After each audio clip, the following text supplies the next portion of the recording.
In 1907, Britain and France embraced Russia. They used honey, in a triple alliance, Britain, France and Russia.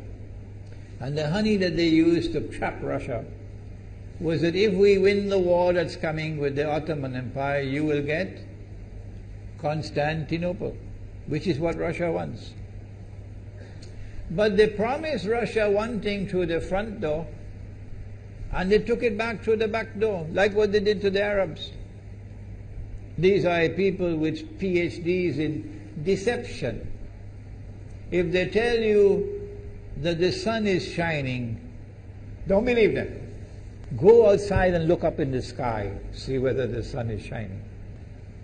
When the Russian army had fought in the First World War and had suffered the most losses, the brunt of the kill were Russians, and they were now winning the war, and the Ottoman Empire was collapsing, and the Russian army is only an arm's length away from Constantinople. They don't want Russia to get Constantinople. No. So what did they do? Russian Jews organized and executed the Bolshevik Revolution, which overthrew the Russian monarchy. They killed the Tsar and the whole family, overthrew the government, and took Russia out of the war. So the Russian army had to stop in its tracks and could not go to Constantinople.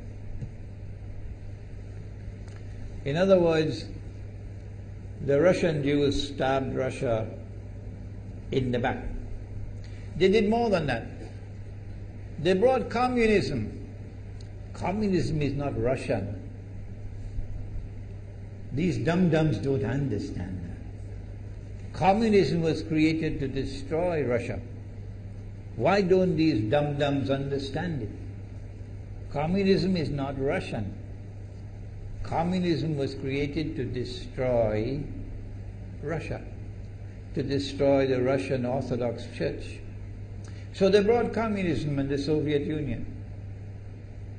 And for the next 60, 70 years, this Zionist-created entity called the Soviet Union waged war on religion, waged war on the Russian Orthodox Church, killed the priests, closed down the monasteries and churches and so on.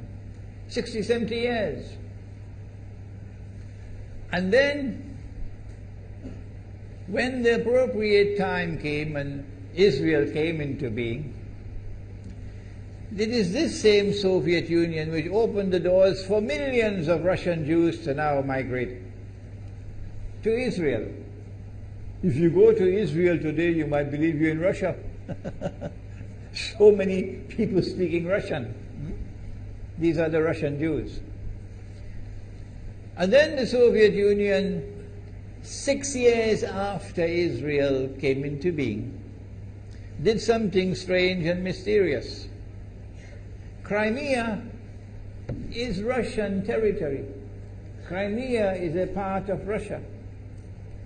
The Soviet Union decided to give Crimea as a gift to Ukraine. Why did they do that? The historians don't tell you. So let Imran tell you. They gave Crimea to Ukraine in order to stab Russia in the back one more time. Because if Russia loses Crimea, it will enhance Israel's security. The Russian Navy is based in Crimea, and there's a straight line from Crimea to Constantinople. To get out of the Black Sea and to get into the Mediterranean Sea, you got to pass through the Bosphorus. And the city of Constantinople is located right there on the Bosphorus. So they gave Crimea as a gift to Ukraine. They never bothered to consult the people of Crimea and get their consent. No. They never bothered to seek the permission of the Russian people. No. But Washington doesn't want to hear that. The foolish man who now sits in the White House of the United States, the foolish man who would like to pretend that he's a man of wisdom, he doesn't want to hear. But what are the rights of the Russian people? Were they not violated? Do they not have the right to correct Iran and recover the territory which was unjustly taken away from them on Israel's behalf? Obama doesn't want to hear that.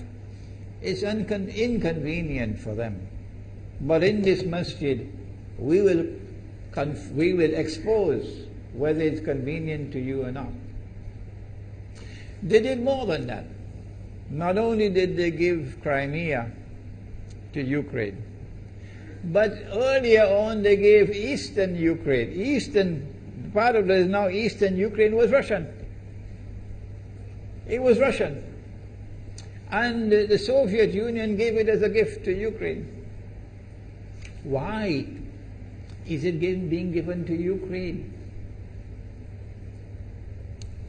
Answer is that when the proper moment comes, the same people who brought the Soviet Union into being now have a method by which they can cause it to collapse.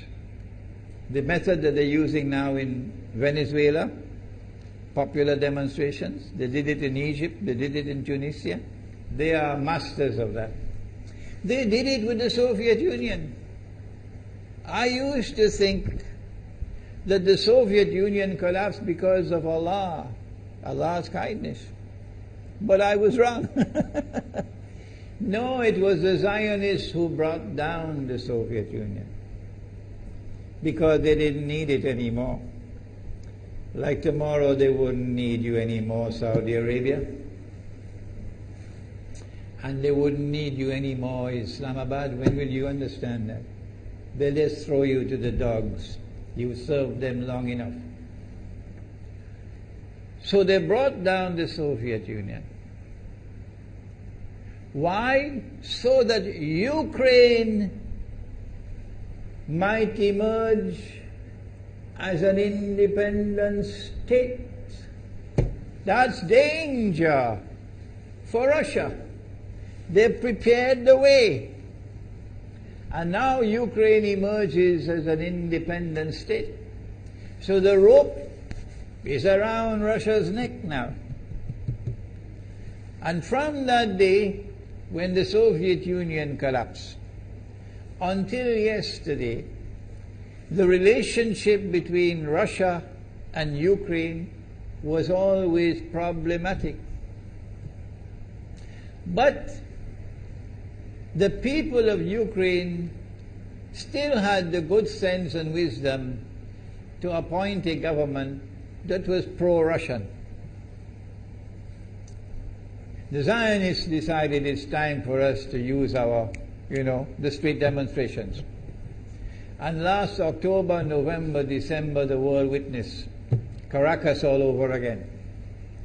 And eventually, the Zionists got what they wanted. You have the money, and you can send in your special people, snipers who will kill, and so on, throw petrol bombs and so on. And eventually they got what they wanted. They created enough havoc.